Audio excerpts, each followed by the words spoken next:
When I did my graduate studies at the Middle East Institute at Columbia University's School of International Affairs, I took many courses on the question of the Middle East conflict. Semester after semester, we studied the Middle East conflict as if it was the most complex conflict in the world, when in fact, it is probably the easiest conflict in the world to explain. It may be the hardest to solve, but it is the easiest to explain. In a nutshell, it's this. One side wants the other side dead. Israel wants to exist as a Jewish state and to live in peace. Israel also recognizes the right of Palestinians to have their own state and to live in peace.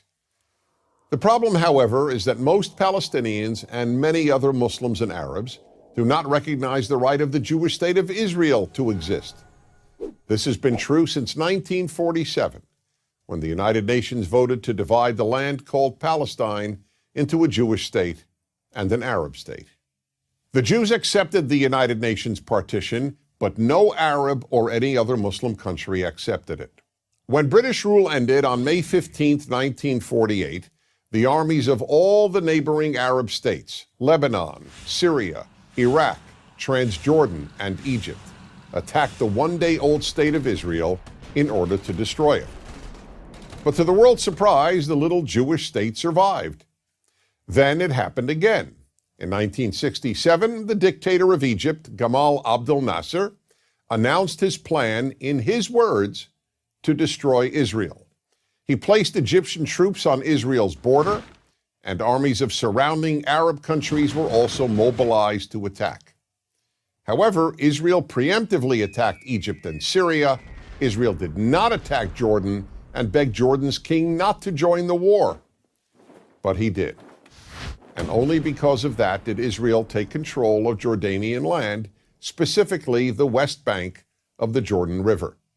Shortly after the war, the Arab states went to Khartoum, Sudan, and announced their famous three no's: no recognition, no peace, and no negotiations. What was Israel supposed to do? Well, one thing Israel did a little more than a decade later in 1978 was to give the entire Sinai Peninsula, an area of land bigger than Israel itself and with oil, back to Egypt, because Egypt, under new leadership, signed a peace agreement with Israel. So Israel gave land for the promise of peace with Egypt, and it has always been willing to do the same thing with the Palestinians. All the Palestinians have ever had to do is recognize Israel as a Jewish state and promise to live in peace with it.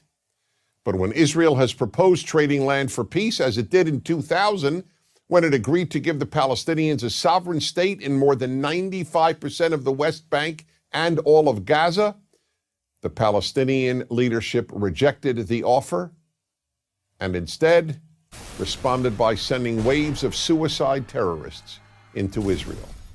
Meanwhile, Palestinian radio, television, and school curricula remain filled with glorification of terrorists, demonization of Jews, and the daily repeated message that Israel should cease to exist. So it's not hard to explain the Middle East dispute. One side wants the other dead. The motto of Hamas, the Palestinian rulers of Gaza, is, "We love death as much as the Jews love life."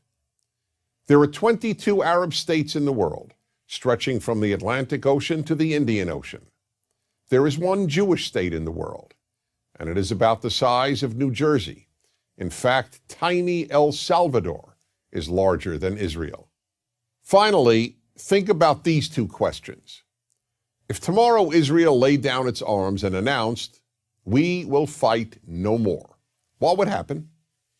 And if the Arab countries around Israel laid down their arms and announced, "We will fight no more," what would happen? In the first case, there would be an immediate destruction of the state of Israel and mass murder of its Jewish population. In the second case, there would be peace the next day. As I said at the outset, it is a simple problem to describe. One side wants the other dead, and if it didn't, there would be peace. Please remember this: there has never been a state in the geographic area known as Palestine that was not Jewish. Israel is the third Jewish state to exist in that area. There was never an Arab state, never a Palestinian state, never a Muslim or any other state. That's the issue. Why can't the one Jewish state the size of El Salvador be allowed to exist? That is the Middle East problem. I'm Dennis Prager.